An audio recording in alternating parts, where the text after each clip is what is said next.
Third जो हमारा application है डायमेंशनल एनालिसिस का, वो आप 9th क्लास में पढ़ चुके होंगे, 6th और 7th क्लास में पढ़ चुके होंगे। थर्ड जो हमारा एप्लीकेशन है वो क्या है, नाम बताऊंगा तो आपको हंसी आएगा कि ये तो हम 4th class, 5th class, 6th class में पढ़ चुके हैं, लेकिन इसको डायमेंशनल मेथड से बनाना है। बात क्या है, अब गहराई से विचार कीजिए। आपसे कहेगा 1 metre equal to how much centimetre,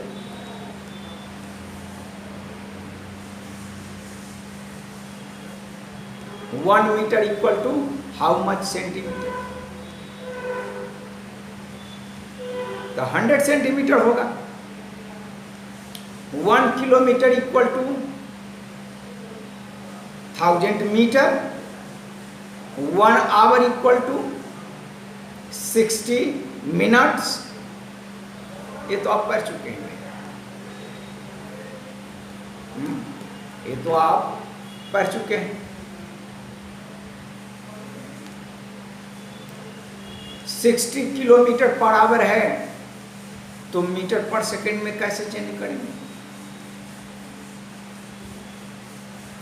1 litre को मिलीलीटर में कैसे चेंज करेंगे? यानी चेंज करके जो बातें पढ़ाई गई आपको 6 और 7 क्लास, 8 क्लास, 9 क्लास, 10 क्लास तक में, इसका आपने भरपूर यूज किया। मेंसुरेशन तो इसका क्या है, बैकबोन है भाई। मेंसुरेशन में तो इसका बहुत सारा यूज है, 9th क्लास में, 10th क्लास, 7, 8 क्लास में। From 1 unit system to another unit system,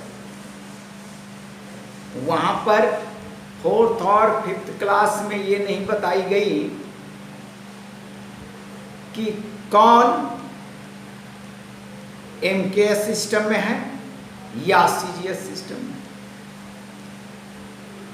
9th class से इसकी जानकारी दी गई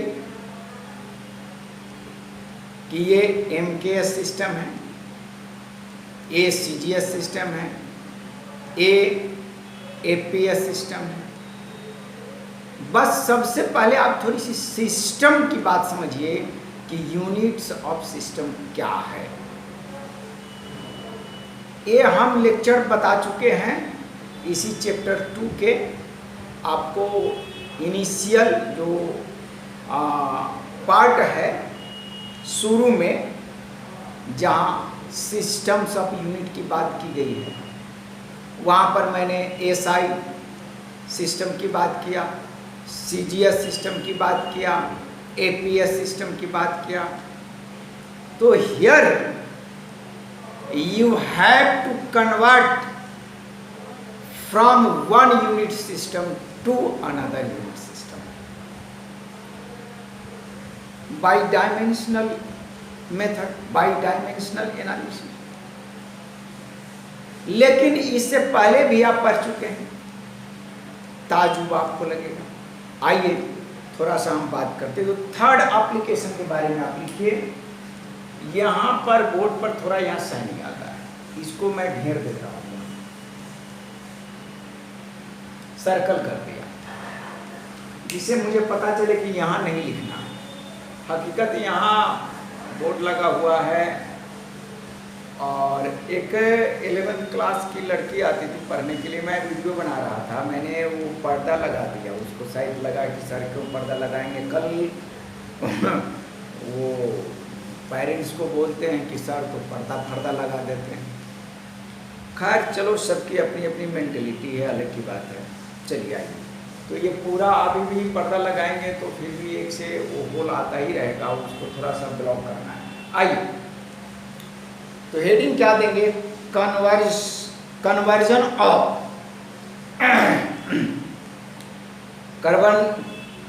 सॉरी गला आज थोड़ा सा खराब लग रहा है।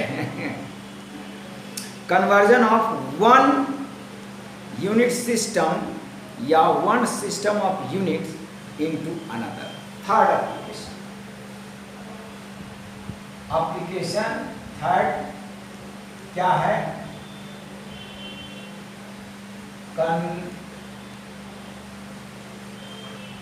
थोड़ा राइटिंग प्रॉब्लम मिस्टेक हो रहा है, कहा गया डस्ट भाई।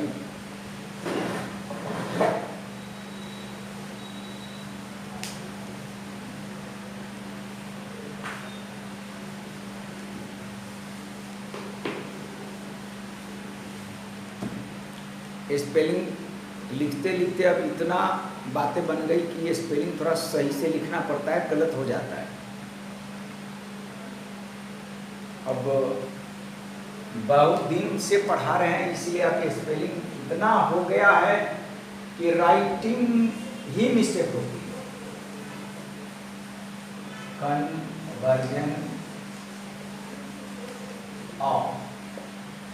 Conversion of one system of units, one system of unit. इसको मैं थोड़ा सा घेर देता हूँ यहाँ पर,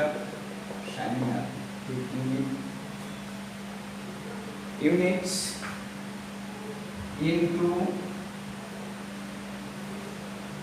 अनदर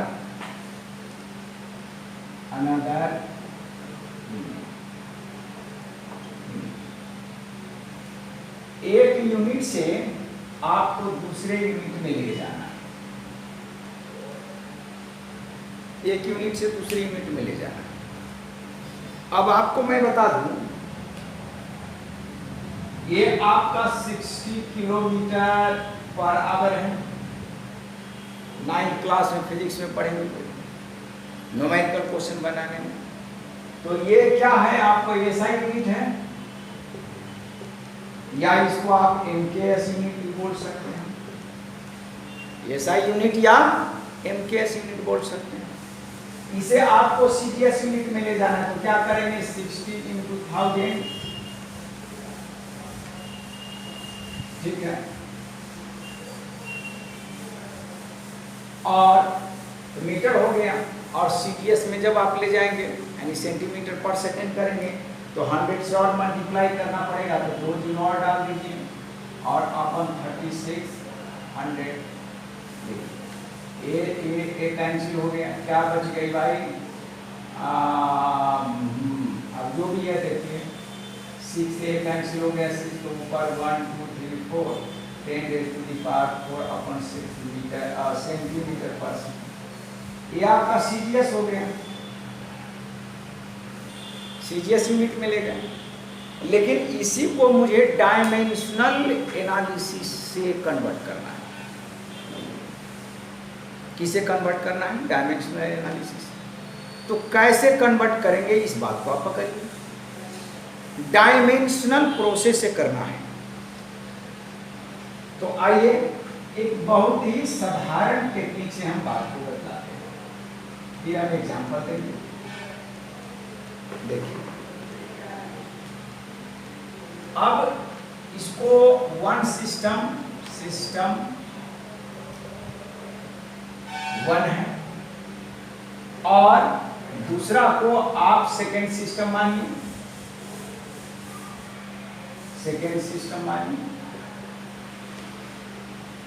राइट। और इसके बीच में इक्वल टू साइन क्यों देंगे भाई? अभी आप बताएं। 1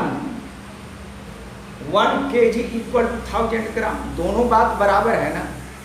बट डिफरेंट ये है कि एक आप SI सिस्टम में बोल रहे हैं और दूसरा CGS सिस्टम में बोल रहे हैं। Both are same, right. तो 1 kg इक्वल टू 1000 ग्राम। अब आप देखिए यहां दो बातें होती। एक डिजिट होता है, दूसरा यूनिट है। अगर आप बात मानिए, यहां आप 1 kg लिखते हैं, and this is equal to what? 1000 gram, right. आपने क्या देखा, ये नंबर है, इसको आप N1 मान लीजिए, ये यूनिट है आपका U1 मान लीजिए, right. And this is equal to, ये नंबर है, इसको N2 मान लीजिए, और ये क्या है, यूनिट है, U2 मान लीजिए। देखिए, ये आपका इक्वेशन बनकर तैयार हो गया, और इसी इक्वेशन के बेस पर, on the basis of this equation, आपको कन्वर्ट करना है। क्या करना है? कन्वर्ट करना है। अब आप देखिए, इसको क्या हम करेंगे, N2 equal to U1 N1 U1 upon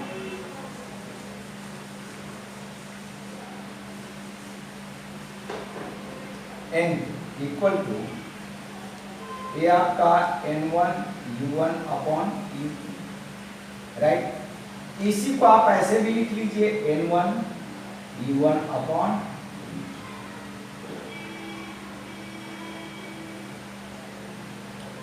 ये आपका एक इक्वेशन बनकर तैयार हो गया, जिसमें आपका N1 गिवन होगा in your question. In your question, N1 is given and N2 you have to find. बड़ी इंपॉर्टेंट बात है भाई, क्या है ये? बड़ी इंपॉर्टेंट बात है। इसको कैसे समझेंगे, कैसे एनालिसिस करेंगे?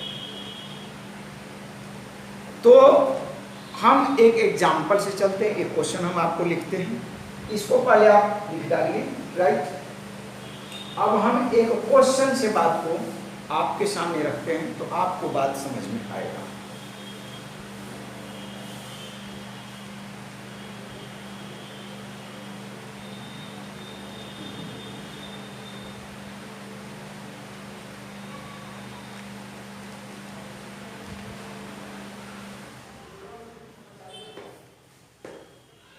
अब तो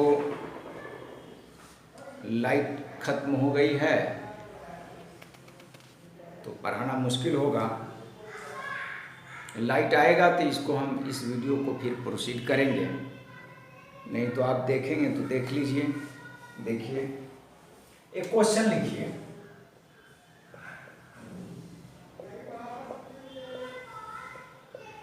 क्वेश्चन, कन्वर्ट 1 न्यूटन इन डायन। कन्वर्ट 1 न्यूटन, ठीक, राइट। वो वर्ड में ही लिख देता हूं,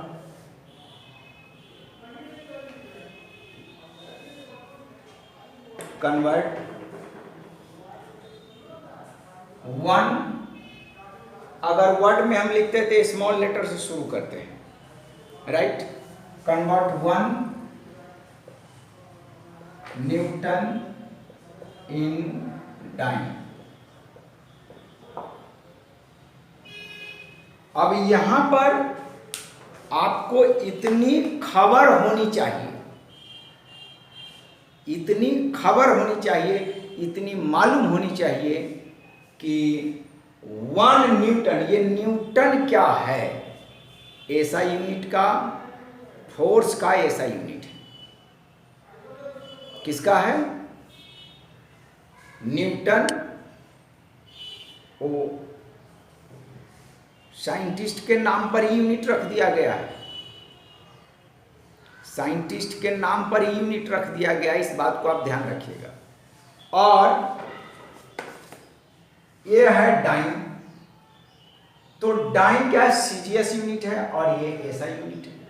अब हम दोनों को डायमेंशन जो है, डायमेंशनल फार्मूला लिखेंगे। दोनों का डायमेंशनल फार्मूला, अजीब सी बात है भाई। डायमेंशनल फार्मूला तो चाहे किसी भी यूनिट में चलिए, एसआई यूनिट में चलिए, सीजीएस यूनिट में चलिए, एपीएस यूनिट में चलिए, किसी भी यूनिट में चलिए, डायमेंशनल फार्मूला तो वही होगा, चेंज नहीं करेगा। तो आइए थोड़ी सी बात को हम चर्चा कर ले यहां। तो यहां पर आपका क्या है, गिवन क्या है ये पहले लिखिए। गिवन में है आपका N1 1 है, और U1 क्या है, न्यूटन, यूनिट है भाई न्यूटन, ठीक राइट। और N2 आपको क्या करना है, वाट, यहां, और U2 क्या है आपका डाइन है, राइट, डाइन है। बड़ी आराम से, इत्मीनान से बात को समझिए, आराम और इत्मीनान से बातों को समझिएगा तो सारी बात आपको समझ में आ जाएगा। क्वेश्चन मार्क है N2, here you have to find, N2 you have to find, right.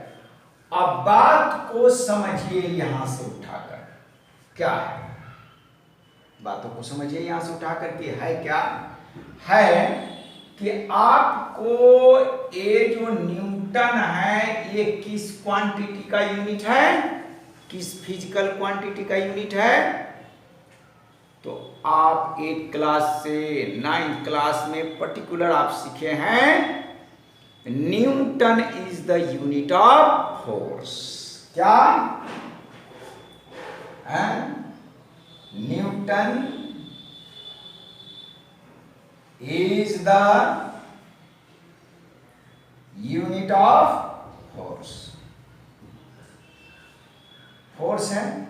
तो फोर्स का पहले हम डायमेंशनल फार्मूला लिखेंगे, क्या लिखेंगे, डायमेंशनल फार्मूला।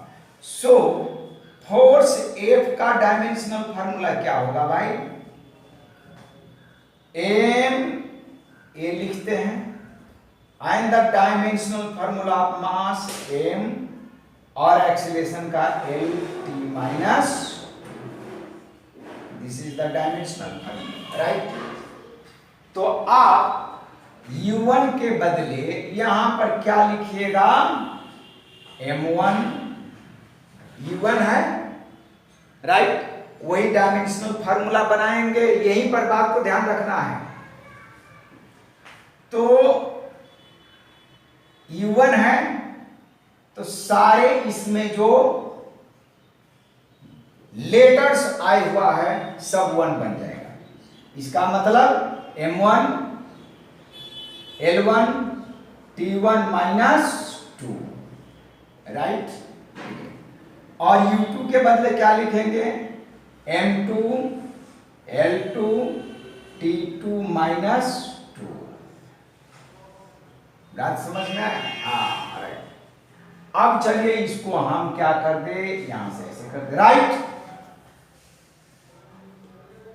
अब एक बात को ध्यान रखना है, ये बड़ी आसान टॉपिक है, बस आपको डायमेंशनल फार्मूला उस यूनिट के फिजिकल क्वांटिटी को लिखना है। बात आप समझेंगे नहीं, फिर बात आप समझेंगे नहीं। लाइट आ गई, लाइट आते ही मेरा चेहरा फेस ब्लैक हो जाता है, पता नहीं क्यों, ये मोबाइल का सेटिंग है कि क्या है। हाँ आइए, तो ये आपका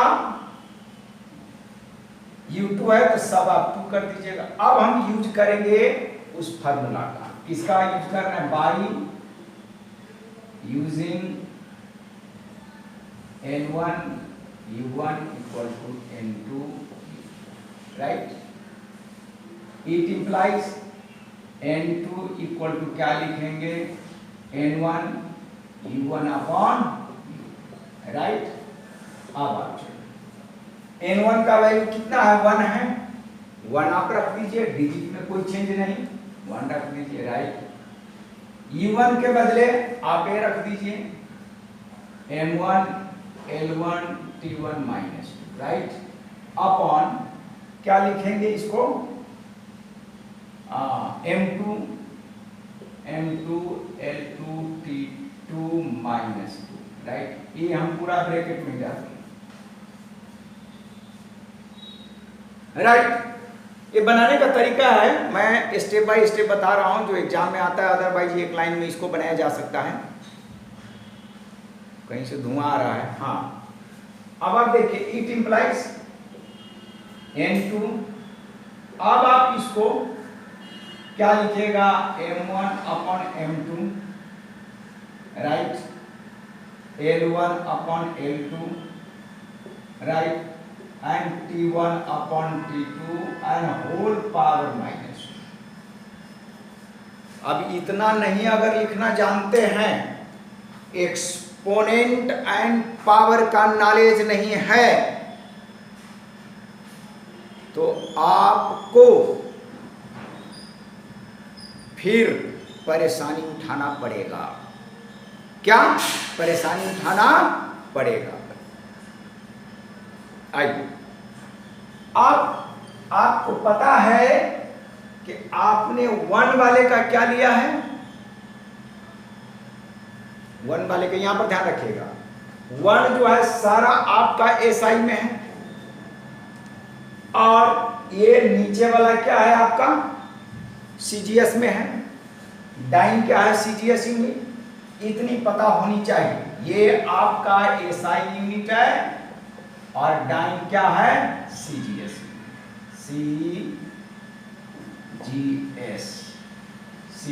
ये C है भाई, CGS।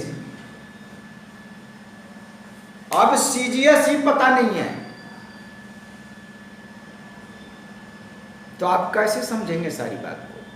ऐसा ही आपको पता नहीं है, यूनिट का कंसेप्ट नहीं पता है, तो यहां न्यूमेरिकल क्वेश्चन बनाने में बहुत परेशानी। आइए, अब सारे का वैल्यू पुट कीजिए आप। मास 1 kg लिखिएगा, राइट, और ये आप 1 ग्राम लिखिएगा। भाई नहीं कुछ दिया हुआ है तो ग्राम लिखेंगे ना। ये डाइन आपका है 2 है जो CGS में है, 1 ग्राम लिखिएगा। ये 1 हमने हटा दिया पहले ही, यहां अगर 10 होता तो यहां 10 लिखते, यहां अगर 5 होता तो यहां 5 लिखते। ये भी हम करके आपको बताएं। अच्छा, फिर ये आप ब्रैकेट बंद कर दीजिए। ये क्या है, मीटर में होगा, हाँ, तो 1 मीटर अपॉन 1 सेंटीमीटर, ब्रैकेट बंद कर दिए, राइट। एंड ये आपका ध्यान रखिएगा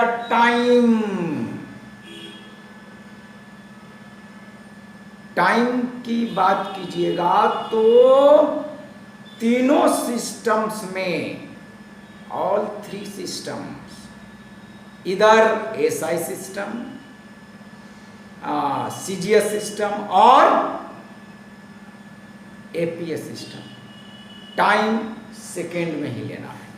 तो राइट, ये क्या हो गया आपका 1 सेकेंड अपॉन 1 सेकेंड, और पावर क्या हो जाएगा -2, राइट। अब आपको इसके आगे क्या लिखना है, ये केजी है और ये ग्राम है, कैंसिल आउट नहीं होगा। यहीं पर माइंड को दिमाग में रखना है, आपको किसी भी एक को चेंज कर देना है, किसी एक को चेंज कर देना है। अगर केजी है तो इसको आप ग्राम में बदल दीजिए, जिससे कि ग्राम ग्राम कैंसिल आउट हो जाए। अदरवाइज आप डिनोमिनेटर में जो दिया गया है उसी को चेंज कर दीजिए, ग्राम को किस में बदल दीजिए, केजी में। तो फिर न्यूमरेटर में केजी है और डिनोमिनेटर में भी केजी हो जाएगा, कैंसिल आउट हो जाएगा। यानी आपको ऐसा उपाय करना है जिससे कि यूनिट कैंसिल आउट हो जाए।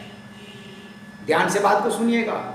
यहां बच्चा बहुत मार खाता है, वो कहेगा कि हर बार ऊपर जो न्यूमरेटर है उसी को चेंज करें। नहीं नहीं, आप डिनोमिनेटर को भी चेंज कर सकते हैं, रिजल्ट में कोई चेंज नहीं आएगा, रिजल्ट में कोई फर्क नहीं पड़ेगा। ये बात को आपको ध्यान रखना पड़ेगा, बड़ी आराम और इत्मीनान से इस बात को समझा रहा हूं।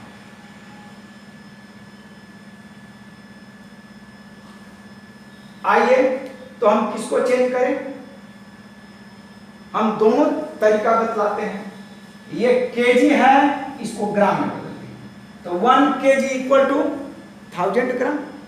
सो हम क्या लिखेंगे न्यूमरेटर में 1000 ग्राम, जी लगा दिए 1000 ग्राम।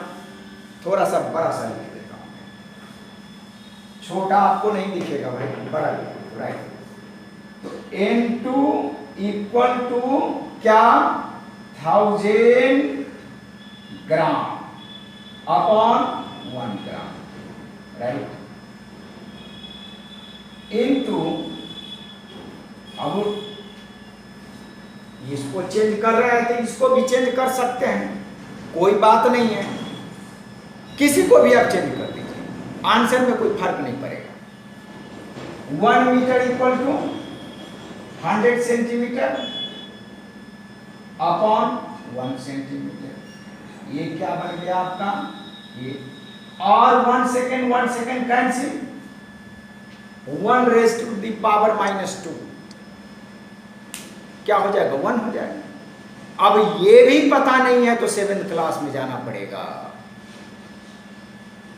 बातें समझिए। खैर मैं वो पीछे वाली 7th और 8th की बात नहीं कर रहा हूं, अभी मैंने इसको काट कर रखा है। अब देखिए आपका ग्राम से ग्राम कैंसिल, सेंटीमीटर से सेंटीमीटर कैंसिल, कितना N2 इक्वल टू कितना बन जाएगा 10 raise to the power 3 and multiply 10 raise to the power 2 equal to 10 raise to the power 5। ये आंसर आ गया, राइट। अब आप यहां से कहिएगा कि सर मुझे डिनोमिनेटर चेंज करके बताइए। मेरे साथ क्या परेशानी, परेशानी तो आपके साथ होगा, आप खुद इसको चेक कर सकते हैं। अदरवाइज ये तो फिजिक्स अभी तो शुरुआती दौर है, लॉज ऑफ मोशन का क्वेश्चन जब बनाने लगेगा और रोटेशनल मोशन का जब क्वेश्चन बनाइएगा तब आपको पता चलेगा, चलो यार फिजिक्स फर्स्ट वॉल्यूम तो मैकेनिक्स है, ये तो हार्ड पड़ेगा ही, अब तो सेकेंड वॉल्यूम में आराम से काम लोग कर लेते हैं। आइए N2 इक्वल, अब चलिए ये तो कैंसिल आउट हो गया, 1 kg है, आप 1 kg ही रखिए और इस ग्राम को आप बदलिएगा तो 10 raise to the power -3 kg होगा। 1 gram equal to 10 raise to the power -3 kg लिखेंगे और ये ब्रैकेट बंद, इन 1 मीटर है, आप 1 मीटर ही रखिए, बट 1 सेंटीमीटर को 10 raise to the power -2 metre लिखेंगे और ये तो कट गया, metre cancel, kg cancel, inverse ये ऊपर जाएगा 10 रेज़ टू दी पावर -3 और +3 into 10 raise to the power +2, क्या 10 रेज़ टू दी पावर 5 नहीं आया? तो 1 newton equal to how much dyne, 10 raise to the power 5 dyne. Clear? तो आज हमने तीनों एप्लीकेशन को पढ़ लिया, first application, second application and third application, और हर एप्लीकेशन पर बेस्ड एक क्वेश्चन हमने किया। एनसीईआरटी बुक का भी क्वेश्चन हमने किया, राइट। अब मुझे क्या करना है, अभी ये यूनिट एंड डायमेंशंस खत्म नहीं हुआ, अब आईआईटी में, नीट में जो क्वेश्चंस पूछे गए हैं उनमें से करीब 50-60 क्वेश्चन का कलेक्शन करके और हम उस क्वेश्चन को सॉल्व करेंगे। जब तक सॉल्व नहीं करते, जब तक प्रैक्टिस नहीं करते, ध्यान रखिएगा, तब तक ये काम नहीं चलेगा। हम एक एक बात को पढ़ लिए एनसीईआरटी बुक से, अब उसकी थोड़ी सी हमें क्या करनी है, प्रैक्टिस करनी है। और जब तक प्रैक्टिस नहीं करेंगे तब तक कोई रिजल्ट नहीं मिलेगा। कई हमारे बच्चे हैं कंप्लेन करते कि सर आप बहुत स्लो पढ़ाते हैं। बेशक तुम स्लो पढ़ो, सिलेबस खत्म होने से, सिलेबस खत्म कर देने से बातें नहीं बनती है।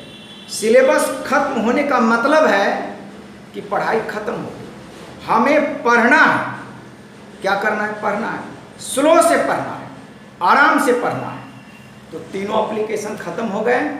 अब नेक्स्ट क्लास फिर हम देंगे, ठीक है, क्वेश्चन के साथ। धन्यवाद, थैंक यू।